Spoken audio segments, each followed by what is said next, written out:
anything yet. So, good Lord, look at this crowd. I feel like Streisand.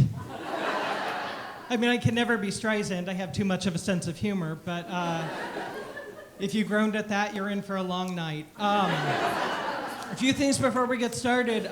You'll see servers coming around serving you. Don't be animals. Tip them well. They have been great to me this past week and a half, so please tip them well. Turn off all cell phones, pagers if there are any drug dealers in the house. It's really rude to the people around you. More importantly, it's really, really rude to me. I will go from 0 to Joan Crawford in 10 seconds if I see someone texting. Please do not take pictures. No filter's going to help this. So hi, my name is Ron. If you can't tell by my accent, I'm gay. A lot of people get confused. They can't tell by looking because I always wear sleeves. But I actually am a native Hoosier. I grew up about 45 minutes south of here in Fairland, Indiana. Okay, if you applauded at that, I probably know you and your entire family. And I went to college about 15 minutes south of here at UIndy. If you applauded at that, chances are I owe you money. And I've been in Chicago for about the past 17, 18 years or so as an actor, and this is my first time back, and stuff has changed a lot. I have to say, some things, even in Chicago, which is a very different place, always remain with me. Every time someone in Chicago says it's hot, I immediately say, and you're gonna need a pool, that's Watson's. They don't know what I'm talking about. I'm just as socially awkward there as I ever was here. But yeah, Chicago, I think the number one thing, being a Hoosier, that always comes back to me in Chicago is at lunchtime downtown, companies will park their van and they'll pass out free samples. And I never turn down anything that's free. Like I will shove people to get, never stand between a Hoosier and something that's free. I have so much dog food at home and I don't own a dog. I have fitness bars. Does it look like I need fitness bars? They have survived 2 moves, but damn it, if you're giving it away for free, I'm taking it. I honestly think that's kind of how hoarding starts, but some things have changed. Coming down from Chicago last week, only saw 2 Confederate flags. Give yourselves a hand, that's amazing. It was everywhere growing up. I never understood the Confederate flag in Indiana. We were part of the Union, and it shows a lack of understanding of history. But I do love when people say it's their heritage. You know, because like forget the treason and forget the racism. The one thing these people cling to in their entire family history is that time their ancestors got their asses kicked. That seems like a really odd hill to die on. But if anyone knows about dying on hills, it's the Confederacy.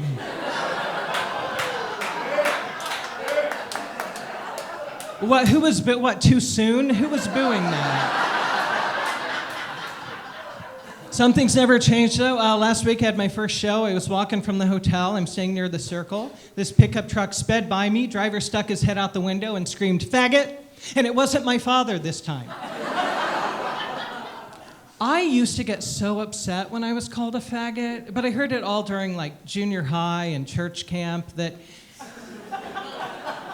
at this point, if someone wants to call me a faggot, I just assume they're familiar with my work. I'm that good at it. Another thing I love about the word faggot, straight people can't spell it for shit. Look on any protest sign, seriously, and if 2 or more gays are together, somebody's pissed off. It makes brunch very awkward, but it's always misspelled. So for those in the audience, it is not F-A-G-E-T. And it is not F-A-G''T, which I've also seen. It is F-A-G-G-O-T, and it's pronounced Mr. Faggot to you. We were pretty poor growing up, not like Loretta Lynn poor, but we didn't have a lot of money. My parents would take us camping for our family vacations to show us how much worse things could get. But we were fairly poor growing up. I took an ancestry DNA test once, and I'm actually 25% Cherokee and 75% poor white trash. All that means is that I can drink you under the table, and I'm really bad at business decisions. I'll let you figure out the ratio. But honestly, I think the greatest thing about growing up poor in a small, rural Indiana town is that for the most part, everyone else is poor and racist. I mean, no, like the entire town, no, is not racist, just a lot of my family. I never realized how racist till social media came along. Honestly, I thought racism was a thing of the past and we all had this basic grasp of science and the English language. We don't. But so these people who I've grown up with my whole life and have no moral high ground to stand on sometimes post the most homophobic, racist, sexist shit. Like my favorite person who does this is my cousin's husband who went to jail for selling crack out of my aunt's basement and is now a preacher. Like, he's not really a preacher. Like, he never went to seminary or anything. He just got out of prison, went to church, and decided he's a preacher. He's a preacher like Dr. Pepper's a doctor. I call him a crystal Methodist.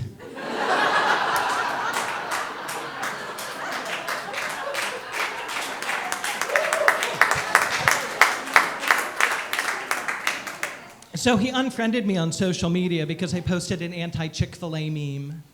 Friggin' snowflakes, man. But he was really upset because I would always go to his page because A, his life made me feel better about mine, and B, he went apeshit every June. Because June is Gay Pride Month. Does anyone go to Gay Pride? Okay. I don't go. I mean, there are people there and I'm not a fan, but I mean, like I have Gay Pride, I just don't really need it much in my line of work, but it's cool. But he would go apeshit every June. Why isn't there a straight pride? We should start a straight pride. Hey guys, let's start a straight pride. The thing is, there is a straight pride. It's called NASCAR. It's the same damn thing. It's a bunch of shirtless men in the sun drinking too much. Only difference is we make that shit look good.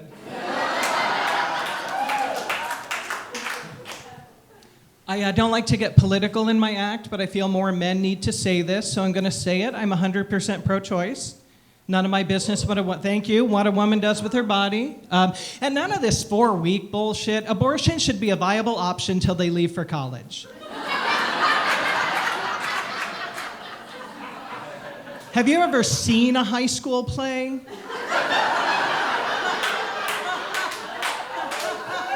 What fascinates me about abortion is that every time legislation is introduced or whatnot, the news always has some guy on talking about it. Who gives a shit? Who gives a shit what a guy thinks about abortion? Women need a man's opinion on what to do with their body like I need another restraining order from Shawn Mendes. And it's the same thing with racism. Like something horribly racist will happen in this country and the news will have a black person on explaining historical perspective and personal experience and how to move forward. And then the rebuttal will be from a honky who saw like half of Roots and an episode of Family Matters. And he thinks he's Rhythm Nation. We're living in weird times. No one can admit they're wrong. No one can admit they don't know anything. Every idiot thinks he's a rocket scientist. Like every person who barely graduated high school but saw Schoolhouse Rock 30 years ago thinks they're a constitutional scholar. You're not an expert just because you saw something on Facebook or you read a headline or you saw a news report. I mean, my God, I spent time in the closet. That doesn't make me Anne Frank.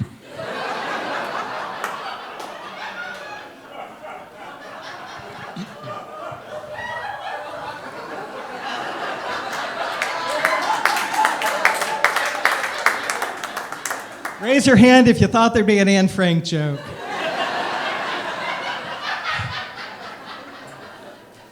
Anyone else grow up in a religious area? Yes, I move right from politics to religion because that's how I make friends. My town was so damn religious. We had like 6 churches in this tiny town. The only thing more religious than my town growing up was my public high school. Separation of church and state never made it to Fairland.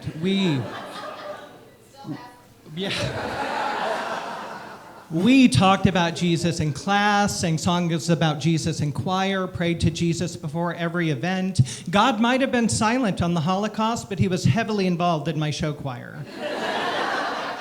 And I have nothing against religion. I have my own beliefs. I have nothing against religion. Faith is hard to have. People should have it. I just don't think you can shove it on other people. But whatever you believe, Christian, Muslim, Jew, CrossFit, whatever, you should be able to believe it. But my God, religion did a number on me.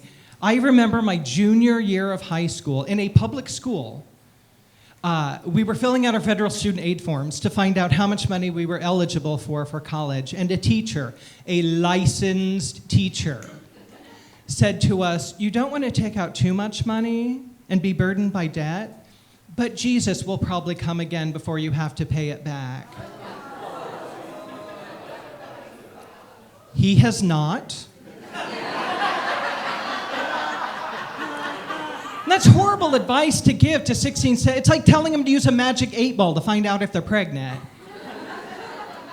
But like religion colored everything. My uncle behind his house had a creek. Chicago and Indiana are fighting right now. Creek. My uncle had a body of water behind his house. And we would swim in it. And so that was the swimming hole, you know, and upstream a bit, there was a church, and they still did baptisms in the body of water. And I thought, oh, well, this makes sense. I mean, if we swim in the swimming hole, they must do baptisms in the glory hole.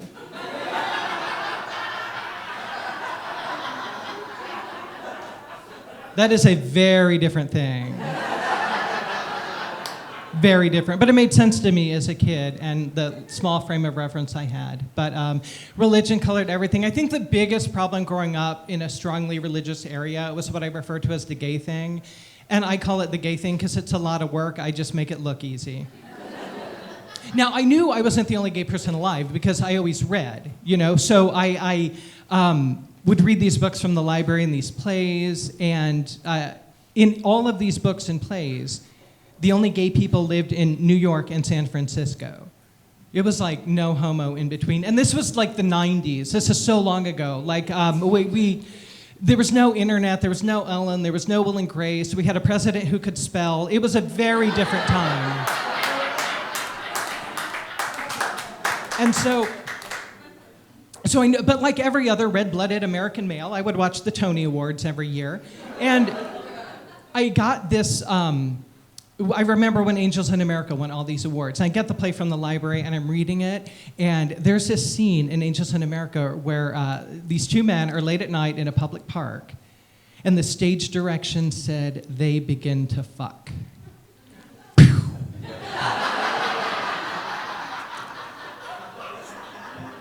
I didn't know what that meant, but I wanted to be there for it. Like, and honestly, I was young. Like, I don't think I understood sex at that time, much less sex with men. I think I wanted to feel not alone. Like, honestly, I think deep down, I just wanted someone else I could talk to about Les Mis. I love Les Mis. I love all 6 of the songs. They just repeat for 3 hours. It was big growing up, and then Rent came. Are there any Rent fans here? Yes. I was the biggest damn Rent head in 1997. You have no idea. And I still listen to it because it's the greatest road trip album ever. But it's very different listening to it at my age than it was in 97 when I was, 20? Very different. Like back then, I was like, my God, I want to be a drug-addicted homeless artist dying of AIDS so badly right now. Very different listening to it now. I was listening to it on the way down from Chicago. And you put it in, and you're bopping along, and you get to the 4th song, and you're like, why is she so happy about killing a dog? But it doesn't matter. It doesn't matter. You're going out tonight, and there's no day but today. And then they sing Santa Fe, and you're like, does anyone in the show have a job? But it doesn't matter, because then they sing La Vie Boheme, and you're like blaring it in your minivan, singing top volume, God bless poor people. And then Seasons of Love comes on, and you're crying, but you get sassy because you know both parts, to take me or leave me. And then Angel dies, and the gang kind of splits up, and you think, well, now maybe they'll have more time to focus on their 401ks. And then... yeah, and then Mimi dies, and it's really sad, and Roger brings her back to life by singing literally the worst song ever written. But it doesn't matter, because they do that reprise of No Day But Today, and you've arrived at your destination.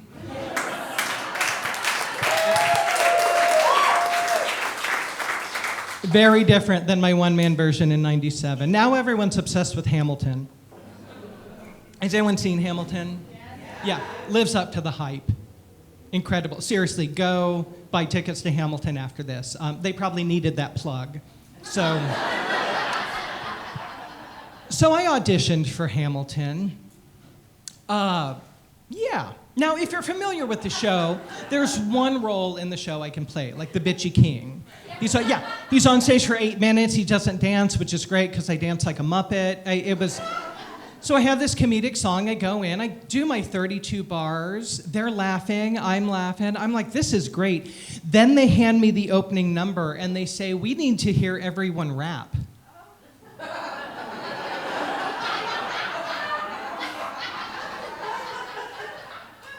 Have you ever heard a gay white man from southern Indiana rap? Went about as well as you think it did. How does a bastard, orphan, son of a whore... I turned into Julie Andrews.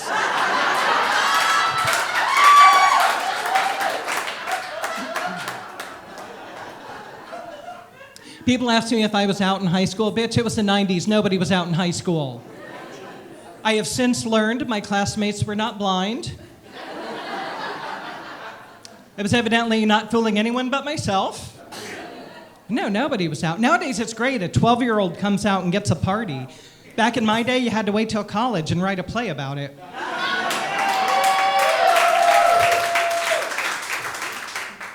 Are there any gay people here today? Okay, there's some? Okay.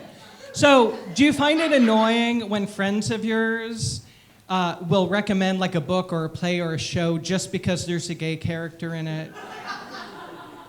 It's really annoying. Like, just because there's someone gay in something doesn't mean I'm going to enjoy it. I hate Queer Eye. Everyone loves Queer Eye. I hate Queer Eye. I think it's stereotypical and demeaning to straight people.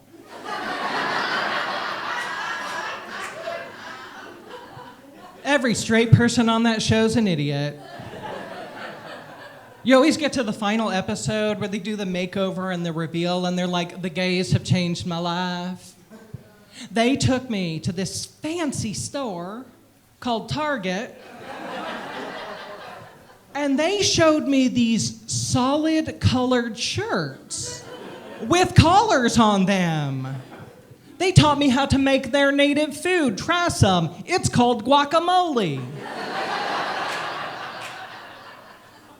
Straight people are so fucking weird. I'm sorry I dropped the F-bomb.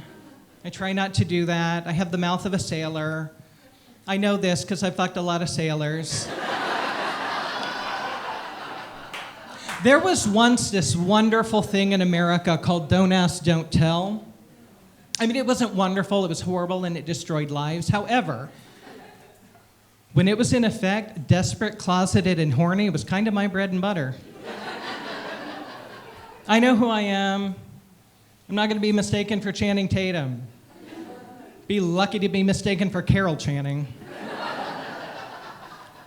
I have a friend who's an escort. He lives in Chicago. And an escort in the sense that people come to Chicago and on business or whatnot, they don't have anyone to show him the city, so he hangs out with them. He's not like a sex worker, which is also fine. But he's an escort. And I was talking to him about his latest date recently, and he said, well, I got picked up in a limo, taken to a 5-star restaurant, 5th row center for Hamilton, drinks afterwards. He made $1,000. The tickets to Hamilton had to be $500. He made $1,000 and didn't have to put out. There have been times In my life, I have been so poor, I would have given a blowjob for a bowl of Fruity Pebbles.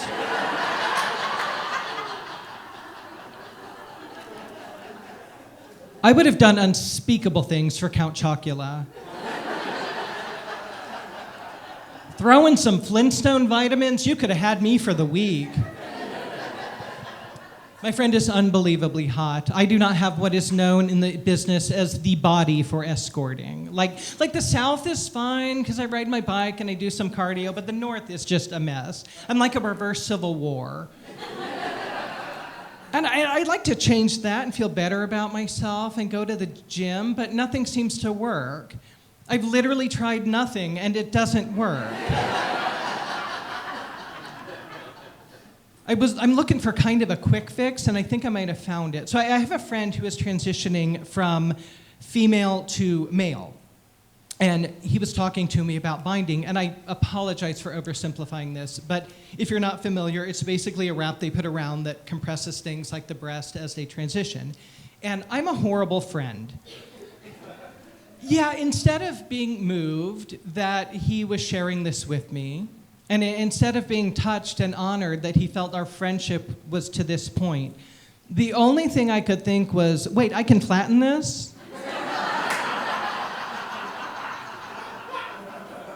Why is nobody talking about this? Like, where in Middle Earth must I get this magical fabric?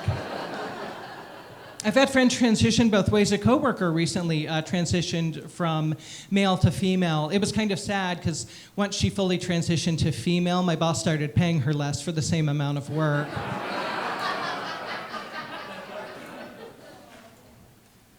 My trans friends are amazing, and I always say this after because those jokes are not about trans people. I've learned there's one type of person that the world cannot fuck with, and that's someone who's just bravely living their truth. And trans people are doing it every goddamn day, and it's really inspiring. So I say that because I never want anyone to leave one of these shows thinking I made trans people a punchline. They're not punchlines. They're amazing, beautiful people. You can applaud now. It seems to be getting better, I think. Like, we have a lot of gender-neutral bathrooms in Chicago. There's some here I've seen. If you're not familiar, it's like a co-ed bathroom. It's like a public pool. And yeah, men get really upset about this. I mean, let's be honest, straight white men will get pissed off about anything. Let's just put that out there. But men get really upset about this. I don't know why. I understand why women get upset about it. Because have you ever been in a nice woman's bathroom? Straight people, they're keeping this secret from you. They're nice. There's like a couch and an end table with like a burning candle and finger sandwiches. We get a trough filled with ice. Guys, I'm 42 years old. I don't think I look that bad for 42. I mean, yeah, black might not crack, but gay just stays. And a lot of moisturizer, but I think this makes me sound old, but I love Facebook. Like, I know all the kids today are in their Instagramming and they're Snapchatting and they're poodle dogging, I don't know, but I love Facebook. I get to find out who got married, who got divorced, who has hepatitis. People post the most private shit on Facebook. My favorite thing lately is reading posts from people I graduated high school with who are complaining about the younger generation. It's like a virtual way of saying, get off my lawn. But it just cracks me. And you gotta understand, I'm Gen X. We hate everyone. The baby boomers screwed us over. Millennials won't get off their phone. We're just watching the world burn. Truth. But yeah, so they'll just say things like, oh my God, look at these kids today. They need a safe space. Oh, these kids are being bullied. They need a safe space. We were bullied. Do what we did to get through it. We got through it. Why are you so soft? Can we just admit the world kids are growing up in now is completely different than the world we grew up in? Yeah, it's completely different. They can't do what we did to get through it. They certainly can't do what I did to get through a stressful bullying day at school. They shoot up schools now. Going home and yanking it to a rerun of Chips is not going to help that problem.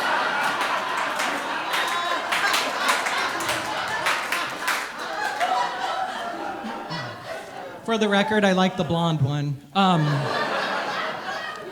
But I love finding out what happened to people on Facebook. You know, like I had this asshole who lived down the street from me growing up, and I would have to ride by his house on my bike to get to a friend's house. And every time I rode by, he would come out, he would throw rocks at me, and he would call me a faggot.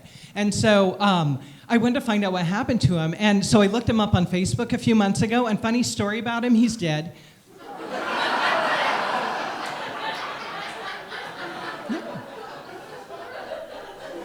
Evidently, he had a problem with diabetes. I don't know sign language, I'm sorry. Now, I know what you all are thinking. Ron, you have a great attitude. You seem to have everything all together. Are you single? No, I got gay married 6 years ago.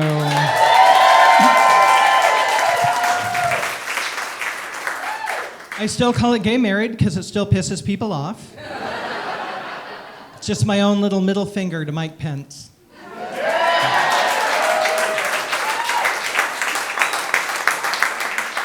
Y'all know he's running in 2024, right?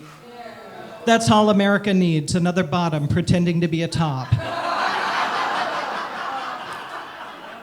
I've been gay married for 6 years. We were gay dating for 3. We've been gay together for 9 years, which is 12 years straight time, 5 years lesbianic time. And my husband's amazing. He's taught me to be more patient, more loving.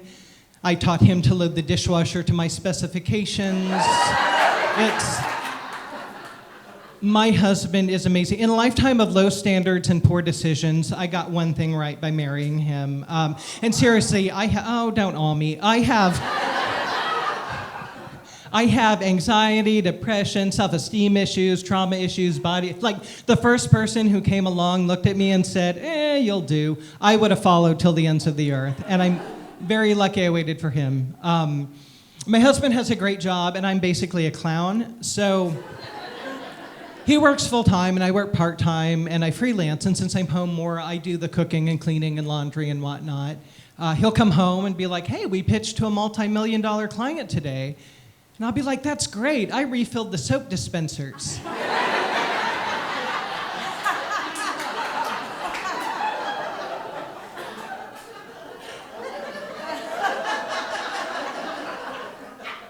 I'm a Pandora bracelet away from being a housewife.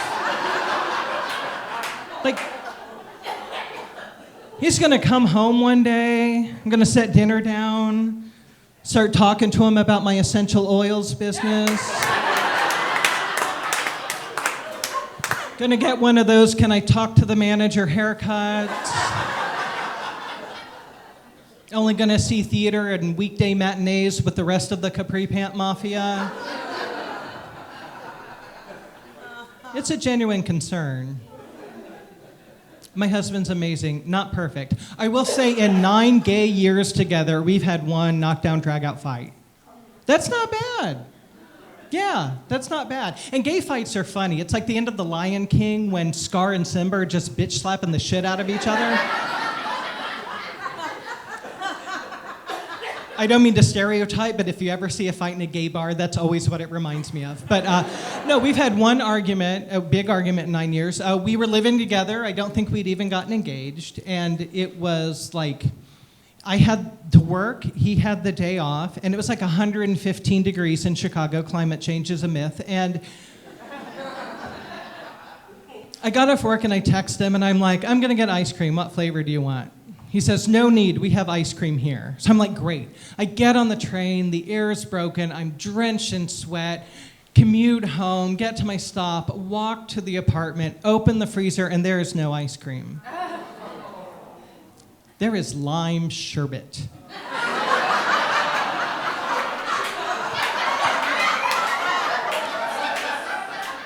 In what circle of hell is lime sherbet considered ice cream? I get so mad thinking about this. Like ice cream has dairy and sugar. Lime sherbet has ice and green.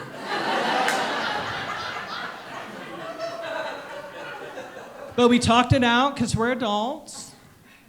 All our fights end the same way. One of us says they're sorry, and the other says, well, don't be so melodramatic next time, Ron.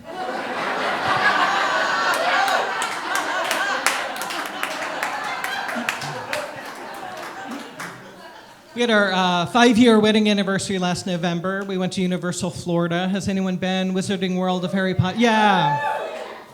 It was so adorable. My husband was like a 6-year-old. He was just running around. He was loving every minute of it. It was so nice to see him so happy. He is evidently a Ravenclaw. I'm a Gryffindor because a Griffin don't give a shit about any of it. But it was so, it was a great time, but it was so great seeing him. He was so happy. And he bought like a Ravenclaw shirt and a pin and a wand and $300. $300 in Harry Potter merchandise. So I did the only thing I could do. I passively aggressively reminded him how much he spent when it came time to Christmas shop for me.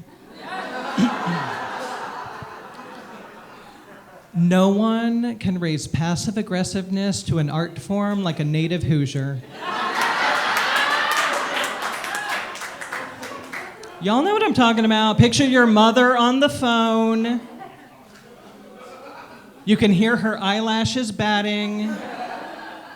And she says, will you just do what you want to do? It's important in a marriage, never be the aggressor. Always be the passive aggressor. Another marriage tip, keep things exciting. I don't just mean in the bedroom, because we're fine there, hair toss, but I like to keep my husband guessing. So like we'll be watching a movie and I'll just pretend I'm mad about something. Keeps him on his toes. Or he'll come home one day and I bought like 200 Chia Pets. Like I like when he walks in the door to never know what's gonna greet him. Keeps things exciting. Anyone else here married? Did y'all use sex to get what you want? Yes. Because when you're single and you do that, society thinks you're a prostitute. But when you're married, you're just bargaining. We were at this really boring event a few months ago. I lean over to my husband halfway through and I'm like, if we leave now, I'll do anal.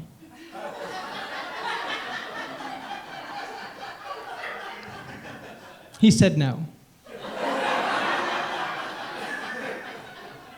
It was the most boring funeral I have ever been to in my entire life.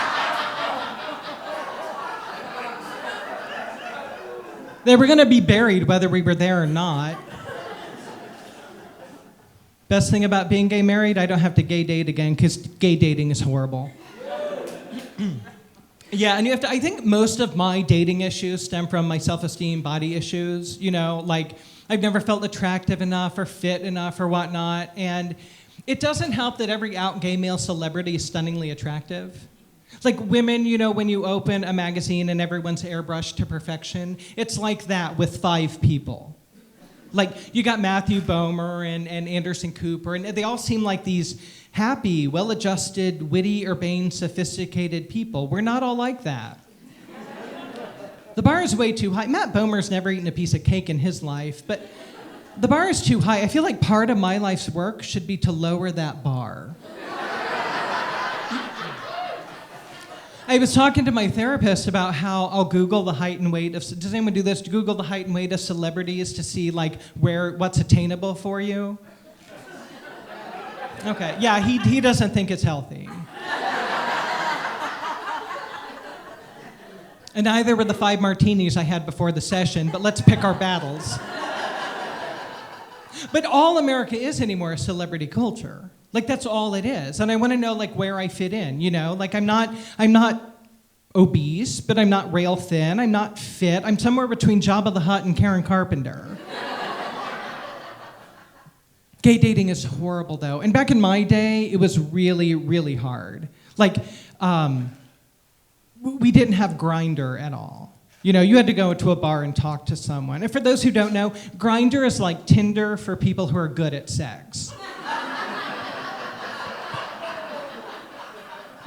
But I feel like how I feel about my body kind of is directly proportional to where I am. You know, like on a scale of 1 to 10, I'm a martini bar 4, but bitch, I'm a Red Lobster 10. Like, I'm like a brunch 5 or 6, depending on how much y'all have been drinking, but at last call at the gay bar, when they turn on the lights, I shoot up to an 8 or 9.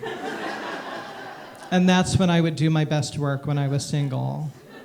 I met this guy once at Metro. This has probably been 20 years. Last call, he comes up to me. He's kind of attractive. He hadn't been drinking too much. He had a car. I'm like, this could work. So he asked me to go back to his apartment. Of course, I said no because I'm classy. So we went and we got dinner, whatever. We got food. And we get in his car, and again, he asked me to go back to his apartment. Again, I say no because I'm a gentleman. So I was giving him a hand job in the Denny's parking lot. Tale as old as time. And at one point, he put his arm around me and he said, "Oh, you're a little chunky. I like that." Odd thing to point out at that particular moment in time. Let me give you all a bit of advice. Never describe another human being the same way you would a can of soup and expect them to finish whatever it is they're doing.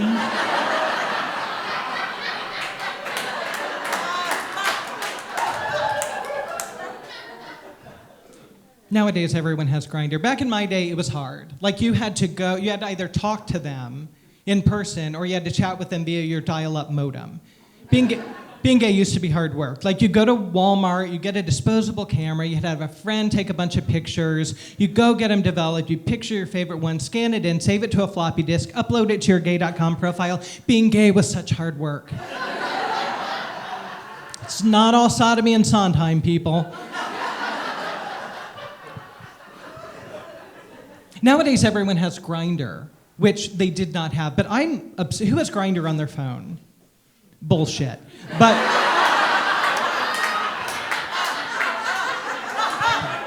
no one? Okay. We'll just go with that.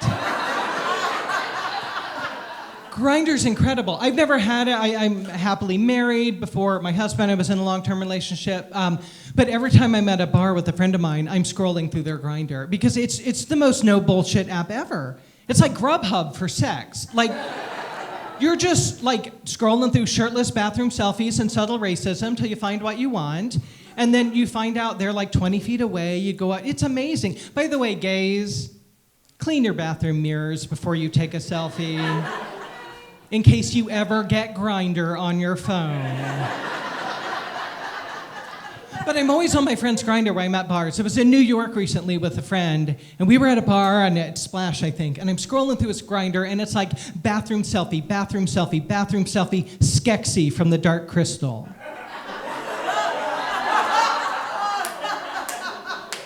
I have never been more turned on in my entire life.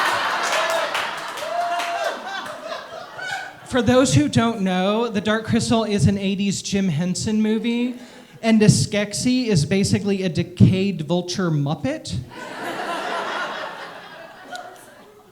If you have that much of a sense of humor, I'm buying your drinks. Like, there's... Obviously, I wasn't going home with him, but my God, you had that much of a sense of humor about this? Sad thing is, I couldn't find him, so I would just approach people and be like, Skexy? Skexy? Skexy, until I was asked to leave the bar. I'm at that age now where all my friends are getting pregnant. Well, been at that age since 16. I'm at that age where all my friends are getting pregnant and carrying their children to term. I had nothing to do with any of it. I don't understand, kids. Can we just admit ultrasounds are creepy? Thank you. Harvey Milk died so that I would never have to see the inside of a uterus. My coworker got knocked up. She sits right next to me. She made her wallpaper her ultrasound. I had to stare. That's weird, right? So not to brag, but I'm petty. So I made my wallpaper pictures from my last colonoscopy.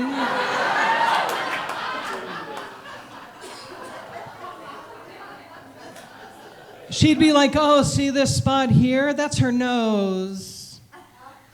I'd be like, oh, see this spot here? That means neither of us prepped well enough. And when your friends have a baby, they assume you want to hold the baby. Do I strike you as a warm, nurturing person who should hold? Helen Keller can see I shouldn't hold a child. But no, every time I walk to a friend's house, they just shove the baby in my arms like they're trying to get rid of it. And all babies do is spit and shit. You come over to my apartment, I hand you a leaky bag of shit, you're gonna wanna cuddle with it? No. And I have nothing to talk to children about. I have no frame of reference with children. I have a low tolerance for stories about Paw Patrol. I don't know what a Jojo Sawa is. I don't like slime. I can think of better uses for baby oil. Every time I have to talk to a kid, I turn into that maid from The Help. Like, not the nice one, but the shit pie one. A friend of mine is 35 years old, has 5 kids. Horrible life choice. His wife is more clown car than human at this point. I went over there for dinner recently, and his house always smells like a pink eye and shattered dreams. And his youngest kid is 5 and obsessed with the military. And not like I'm obsessed with the military, like legit obsessed with the military. We can't even share movies. At some point, he comes up to me after dinner and he hands me a walkie-talkie and he's like, only talk to me on this. Then he runs off to his bedroom to cross-stitch. What do 5-year-olds do? I don't know. A few minutes later, he comes over the walkie-talkie. What's your position? Over.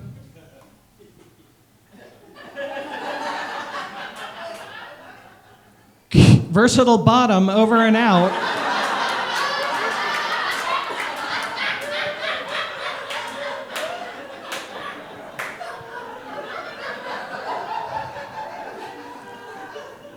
And when your friends have kids, they get smug. Because they know they got you. They have you for every Girl Scout cookie drive, every school fundraiser, every junior high production of Buried Child. They know they have you. Got a text from a friend of mine recently. She said, thank you so much for coming to Timmy's recital. We are so honored that you were sharing your life and your light with our child. It really does take a village to raise a child. Like, who is she, Jane Austen? Who the fuck talks like that? Secondly, it doesn't take a damn village to raise a child. It just takes a TV. I was raised on TV. I turned out okay. Ish. And I remember every major historical event that happened in my life. I remember the Challenger exploding, the Berlin Wall coming down, Jesse Spano becoming addicted to caffeine pills. Every major event. Baby Jessica, anyone remember her? Ugh, that bitch. So, for those who don't know, it's 1986. She's like a year old. She's out in her backyard shaking her ass by an open well because her parents were homesteaders or something. Falls down the well and everything stopped. That was all everyone talked about for 3 days. That was all that was on TV for 3 days. I couldn't watch Alf. I couldn't watch She's the Sheriff. I couldn't watch Small Wonder. Every time I turned on that TV, it was this damn well. And she got out and she's fine, but that's how low the bar used to be for parenting. Seriously, your child could fall down a well and the president would call you. That's how low the bar was when I grew up. If I fell down a well, my parents wouldn't have called the police, much less anyone else. They would have thrown like some generic Dunkaroos down there and told me to get my own damn self out. Shockingly, I have 2 godchildren. I don't know how that happened. I don't know why my friends thought, you know what, if anything happens to us, the evil queen from Snow White and his husband need to raise our children.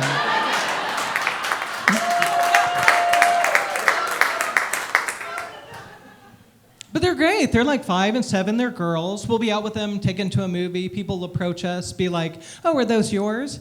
No, we kidnapped them. What a stupid question to ask a stranger. Like, it's none of your business. Yeah, they're great. They're being raised right. They're obsessed with RuPaul's Drag Race. Not because of my husband and I, but their parents watch it with them. We were Skyping them the other day. I said, oh, well, I have to go make dinner. The youngest one's 5. She looks right into the camera and she says, dinner? Don't fuck it up.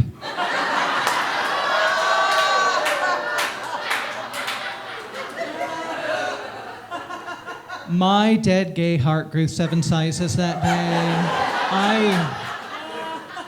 have not been that proud of them since they came over at Christmas time and we all watched Valley of the Dolls. Is anyone here in a long-term relationship with no kids? Okay, yeah. Do you always get asked if you're having kids? It's annoying as shit.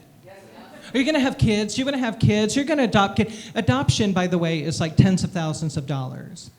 A lot of straight people can do it for a 6-pack and a broken condom, just FYI.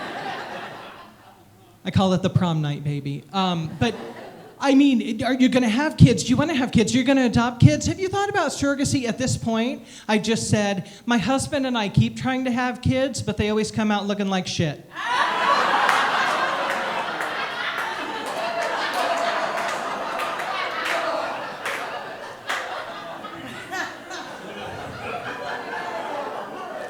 That generally shuts them up.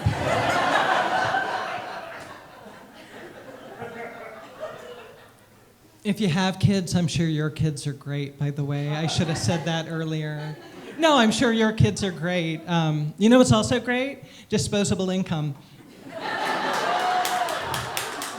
So do we have time? Okay, Snoopy says we do. So this story, it's for gay people and theater people. So here's the thing. Usually when I do comedy sets, it's like 5 comics, and it's me, a woman, and it's usually 3 men. At least 2 of them will tell the most demeaning and disgusting jokes about their girlfriends and their wives. But sidebar, why women haven't burned the world down and started from scratch is beyond me. It worked for that island in Wonder Woman, that's all I'm saying. So I decided we needed more like equal time in comedy, so I'm gonna try and get this in before the set ends.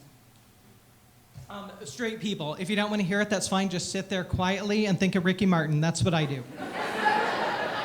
Also works with Chris Evans and Brendan Urie. Sometimes at the same time. One time he was a mechanic. Anyway. So, gays. I work at a theater in Chicago, and a few years ago for our final show, we were going to host the out-of-town pre-Broadway tryout of a new musical. Is it gay enough? Because it gets gayer. It was going to star Miss Patti LuPone. Yes, clutch those pearls, girl. Yes. So, for those who don't know, Patti LuPone is a Broadway legend. She was the original Broadway Evita. She won a Tony a few years ago for Mama Rose, like Broadway legend. And she's not a Broadway legend like Bernadette Peters or Audra McDonald are, where I see them on stage, I cry because I love them so much. I am legit scared shitless of Patti LuPone. She has a reputation for being diva-esque. Seriously, when you get home, Google cell phone gypsy Patti LuPone, and you'll know what I'm talking about. She was entirely in the right, but my God, there were more casualties than Normandy. Anyway, so rehearsals are underway, and I'm leaving the building one day, and I pass the elevator, and who steps off the elevator right behind me but Miss Buenos Aires herself? Yeah, I know. So I leave the building and she's following me out, and I hold the door open for her because I'm a gentleman and I'm scared shitless of her. And she walks to the door frame and then she just stops, like she's a fucking cat or something. And she looks at me and she says, "Where's my car?"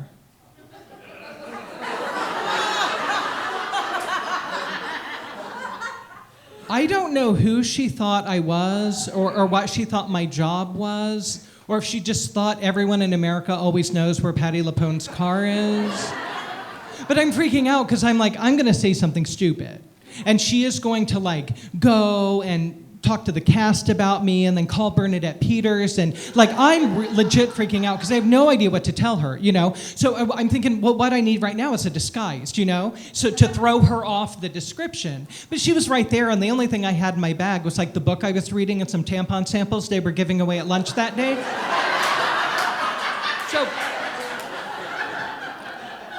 So I thought, well, I'll do the next best thing. I'll use an accent, because a multiple Tony Award-winning actress is never going to catch a fake accent when she hears it.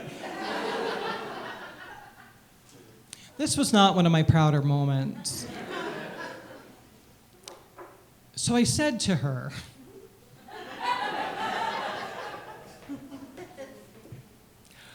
I'm very sorry, Miss Lapone. I don't know where your car is. However, I'm sure it will be around here shortly. Smooth.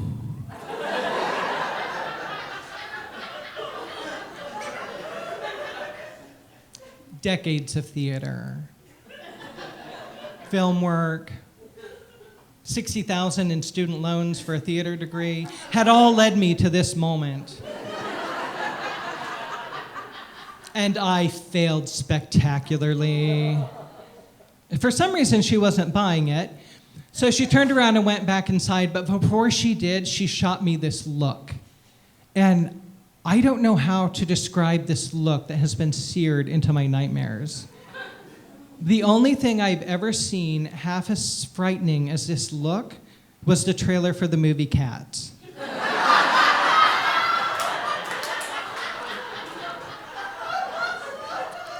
All right, straight people, you can pay attention. Ricky Martin or Chris Evans? It's good times, good times. With those three, it's always good times. Really good times. Anyway, guys, like you said, are there any performers here who want to pimp their shows? Any performers tonight? Okay, there's been so much fringing that I've seen. Adventures of Being Black in Britain, the worst thing you could have told me. I am spacing on everything I've seen. I've seen such great stuff this week. This has been my first of any time back in Indiana for like 18 years. And whatever else happens in my life, I had this week and a half. It was the most incredible home. If I would be crying right now if I weren't dead inside. It has been the most incredible week, and thank you for being a part of it. A hand to my light and sound guy.